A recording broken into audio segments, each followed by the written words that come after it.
హిజ్బుల్లాకైతే అసలు ఏమీ అర్థం కావట్లేదు. ఎందుకంటే ఒక రోజున దాడి, ఒక్కసారి దాడి అంటే అర్థం చేసుకోవచ్చు.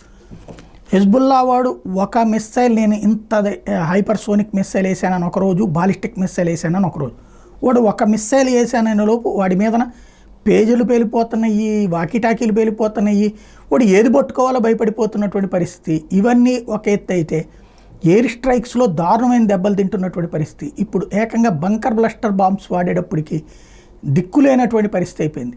ఎక్కడ ఏం జరుగుతుందో అర్థం కానటువంటి సిచ్యుయేషన్ హిజ్బుల్లా ఉంది.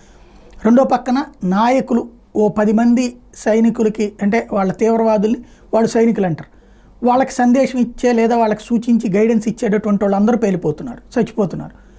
అది దానికి అర్థం కావట్లేదు. ఏకంగా చీఫ్కే టార్గెట్ చేసినటువంటి నేపథ్యంలో, చీఫ్ తర్వాత ఉన్నటువంటి చీఫ్ పోయినటువంటి నేపథ్యంలో హిజ్బుల్లా దీన్ని ముగించడం ఎట్లాగో అర్థం కాక తలబట్టుకుంటోంది.